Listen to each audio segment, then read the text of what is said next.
Welcome back to our channel.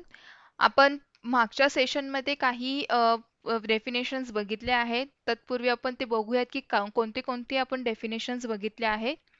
Liabilities म्हणजे देणी, long term म्हणजे फिक्स लायबिलिटीज, शॉर्ट टर्म म्हणजे करंट लायबिलिटीज, देणेकरी म्हणजे डेटर, क्रेडिटर म्हणजे घेणेकरी, कॅपिटल म्हणजे भांडवल, परचेस म्हणजे खरेदी, परचेस रिटर्न म्हणजे खरेदी केलेला परतावा, सेल्स म्हणजे विक्री आणि सेल्स रिटर्न म्हणजे विक्री परतावा. बिझनेस ट्रान्झॅक्शन म्हणजे व्यापारी व्यवहार. कॅश ट्रान्झॅक्शन म्हणजे रोख व्यवहार. क्रेडिट ट्रान्झॅक्शन म्हणजे उधारीचा व्यवहार. हे सगळे डेफिनेशन्स आपण आपल्या मागच्या सेशनमध्ये घेतलेले आहेत. आता ह्या पुढच्या सेशनमध्ये आपण पुढचे डेफिनेशन्स बघणार आहोत. हे डेफिनेशन जर तुम्हाला व्यवस्थित बघायचे असतील तर मी खाली डिस्क्रिप्शन बॉक्समध्ये ह्या व्हिडिओची लिंक देणारच आहे. तर चला तर मग आज सुरुवात करूयात आजच्या नवीन सेशनला. म्हणजे आता अजून आपल्याला नवीन डेफिनेशन्स बघायचे आहेत. तर चला तर सुरुवात करूयात आजच्या डेफिनेशन्सला. फर्स्ट आहे एक्सपेन्सेस म्हणजे खर्च. वस्तू खरेदी किंवा विक्री करताना जो खर्च येतो त्याला एक्सपेन्सेस असं म्हणतात. म्हणजे खर्च आता कसे म्हणायला झालं तर आपण एखादा माल खरेदी केला असेल किंवा विकत असेल तर समजा आपल्या माल खरेदी केला असेल तर त्याला माल आपल्याला इकडे येण्यासाठी आपल्यापर्यंत पोहोचण्यासाठी जो गाडीचा खर्च लागेल वगैरे तो झाला एक्सपेन्सेस. तो आपण एक्सपेन्सेस मध्ये आपण गृहीत धरतो.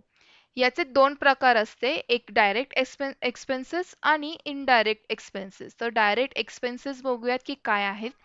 डायरेक्ट एक्सपेन्सेस म्हणजे थेट खर्च म्हणजे प्रत्यक्ष खर्च.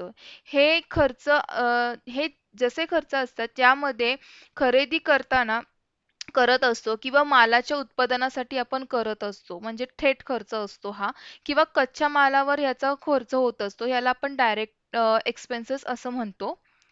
नेक्स्ट आहे इनडायरेक्ट एक्सपेन्सेस म्हणजे अप्रत्यक्ष खर्च. हे असे खर्च असतात की ज्याच्यात वस्तू खरेदी किंवा उत्पादनातून नव्हे तर वस्तूच्या विक्रीतून किंवा कार्यालयीन खर्चामधून आपल्याला होत असतो.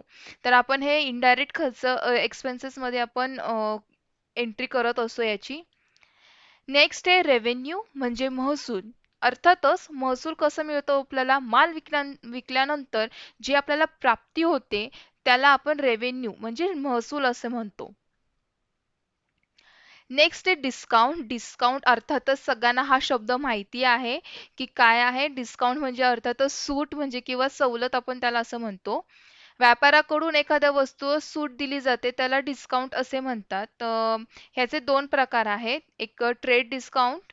तर ट्रेड डिस्काउंट बघूयात की काय आहे. व्यापार सूट. ट्रेड डिस्काउंट म्हणजे व्यापार सूट.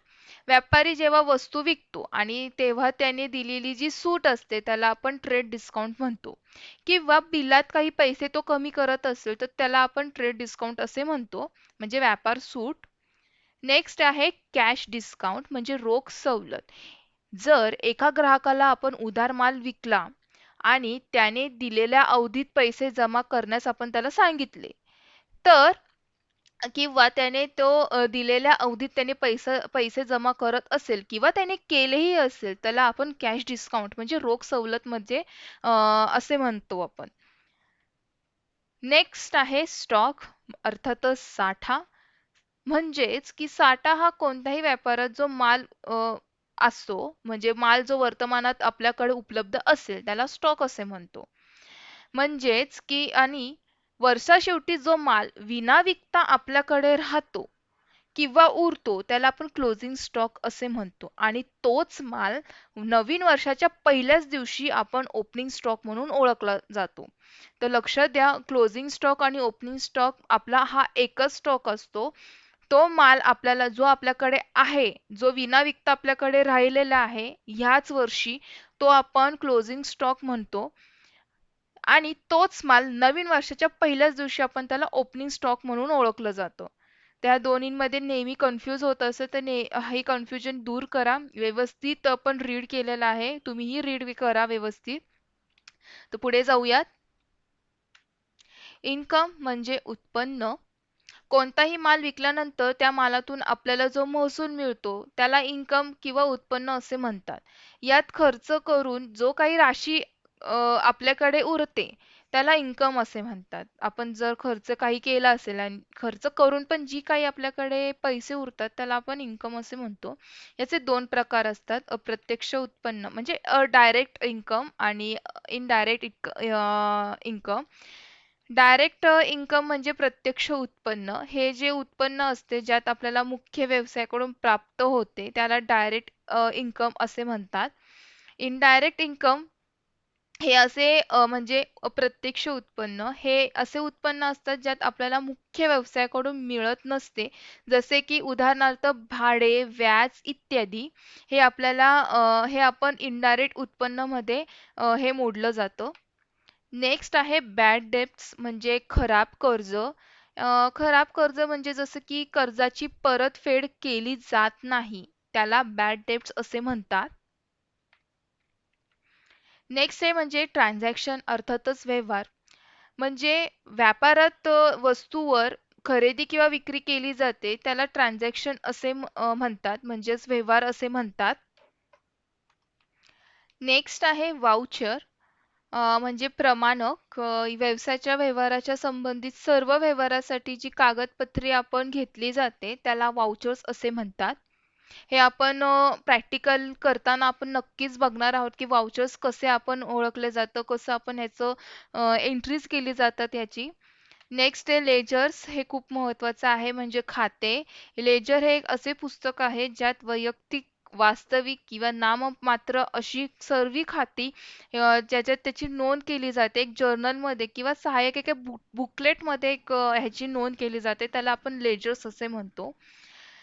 तर आपण हे सगळे डेफिनेशन्स बघितले आहेत तर एकदा आपण रिवाइज करूयात की आपण काय काय बघितले आहे आजच्या या सेशनमध्ये. एक्सपेन्सेस बघितले आहे. एक्सपेन्सेसचे दोन आपण प्रकार बघितले. एक डायरेक्ट एक्सपेन्सेस आणि इनडायरेक्ट एक्सपेन्सेस म्हणजे प्रत्यक्ष आणि अप्रत्यक्ष खर्च. रेव्हेन्यू म्हणजे महसूल. डिस्काउंट म्हणजे सवलत. डिस्काउंटचे दोन प्रकार आहेत trade discount, cash discount. Stock म्हणजे साठा. स्टॉकमध्ये आपण क्लोजिंग स्टॉक आणि ओपनिंग स्टॉक हे दोन प्रकार बघितलेले आहेत. इन्कम म्हणजे उत्पन्न. इन्कमचे दोन प्रकार बघितले डायरेक्ट इन्कम आणि इनडायरेक्ट इन्कम. बॅड डेब्ट्स म्हणजे खराब कर्ज. ट्रान्झॅक्शन म्हणजे व्यवहार. वाउचर म्हणजे प्रमाणक. लेजर खाते. हे आपले आत्तापर्यंतचे सगळे डेफिनेशन झालेले आहेत. इथून पुढे आपण प्रॅक्टिकल करत असताना आपल्याला काही थोडेफार डेफिनेशन्स ते तिथल्या तिथे मी तुम्हाला एक्सप्लेन करणारच आहे. तर आजचा आपला हा सेशन्स म्हणजे आपले एवढे डेफिनेशन्स आपण कंप्लीट केलेले आहेत. माझे मागील दोन्ही तुम्ही आपले बघितले असतील. आपले 3 पार्ट झालेले आहेत. तर तुम्ही व्यवस्थित ते तुम्ही बघितले असतील तर आपल्याला तर तुम्ही ते तिन्ही हे चारही तुम्ही व्हिडिओज जे आहे तुम्ही फॉलो केले आणि तुम्हाला ह्या सगळ्या गोष्टींची तुम्हाला एक अर्थ कळाला तर तुम्हाला टॅली हे समजण्यास खूप इझी जाणार आहे. तर आपण आपण आता पुढच्या सेशनमध्ये अकाउंट संबंधित बघणार आहोत. तर चला तर आपण बघूयात. आता उद्या मी तुम्हाला अकाउंट संबंधित सगळे व्यवस्थित माहिती देणारच आहे. So stay tune.